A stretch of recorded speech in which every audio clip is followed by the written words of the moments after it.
So మీరు even Autonagar సూర్య కూడా మీరు చెప్దాం అనుకున్నది ప్రజలు అర్థం చేసుకోలేదనా లేకపోతే ఫెయిల్యూర్ అనా మీరు కొంతమంది రివ్యూవర్ని అట్లాస్ షగ్గడ్తో ఉదాహరణ పోలుస్తూ కూడా బాగా తిట్టారు. ఇప్పుడు కూడా సోషల్ మీడియాలో కొంతమంది మీద మీకు కోపం ఉంది, ఎందుకంటే ఎవరు పడితే వాళ్ళు ఏది పడితే అది అనేస్తున్నారు. ఇప్పుడు పోయింది, ఇప్పుడు అది వాళ్ళ అజ్ఞానం, వాళ్ళ కర్మ, మెచ్యూరిటీకి వచ్చేసారా? వాళ్ళందరూ చాలా సఫర్ అవుతుంటారండి జీవితంలో. అవును. ఆ బాధలతోనే ఆ వెక్కసాన్ని బయటకు వచ్చి కక్కుతూ ఉంటారు. నేను రివ్యూస్ గురించి ఆలోచించడం మానేశాను. నాకు అర్థమైపోయింది కదా, ఆటోనగర్ సూర్య ఇస్ ఎ కల్ట్.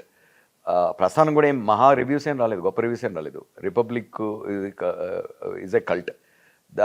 అది ఇచ్చే అంటే నాకేంటంటే లాంగ్ ఫార్మాట్ విక్టరీ కదా, రివ్యూస్ దాటి అప్రిషియేట్ అయిన ఫిల్మ్స్ ఉన్నప్పుడు.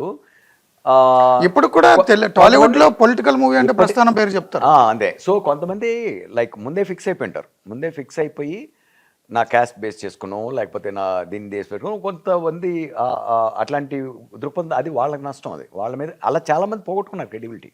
నాకు తెలిసి ఇప్పుడు రివ్యూస్ ఎవరు పెద్దగా క్రెడిబిలిటీ ఇవ్వట్లేదు, ముందే తెలిసిపోతుంది. వాళ్ళ నంబర్ వేయగానే సర్టన్ ప్రాజెక్ట్ తెలిసిపోతాయి అట్లీస్ట్. సో కాబట్టి they don't matter anymore, but reviews don't matter anymore. Reviewer ఎన్ని మార్క్స్ ఇస్తాడు, ఎన్ని స్టార్స్ చేస్తాడని గంట ముందే వీళ్ళు చెప్పేయగలరు. అవతల వాడిది ఈ సినిమాకి ఏమిస్తాడు, ఈ సినిమాకి ఏమిస్తాడు అని. అది అందరికి జనాలు రివ్యూర్ల మీద రివ్యూలు మొదలైపోయి ఏ కంటెంట్ అయినా వర్డ్ ఆఫ్ మౌత్ మీదనే ఆడుతుందండి. అది కావాలంటే ఇనిషియల్గా కొంచెం ఫేక్ చేయొచ్చు ఇది రివ్యూస్ కొంతమంది. బట్ నాకేంటంటే ఫస్ట్ 2-3 వారాలు అబ్బా ఏమి రివ్యూస్ ఈ మధ్య జరిగినాయి అట్లాంటి సినిమాలు కూడా. జరిగిన తర్వాత అలా అన్నారు కదా అని చెప్పి వెళ్ళి చూసిన వాళ్ళు తలబాదుకోవడం చూడండి. దానికన్నా నా సినిమా బాగలేదంటే ముందే బాగలేదని బయటకు వస్తే, ఒకవేళ బాగలేదని వీళ్ళు రాసినా కూడా తర్వాత జనాలందరూ అది ఒక కళాఖండమనో ఏదో అనో అంటుంటారు కదా మధ్య వాళ్ళు. అప్పుడు పొగడతలు ఎక్కువ అవుతాయి మళ్ళీ అక్కడ బిగినింగ్లో ఇదైతే. సో అలాంటి రెస్పెక్ట్ వస్తుంది చూడండి, అది పర్మనెంట్గా ఉంటుంది.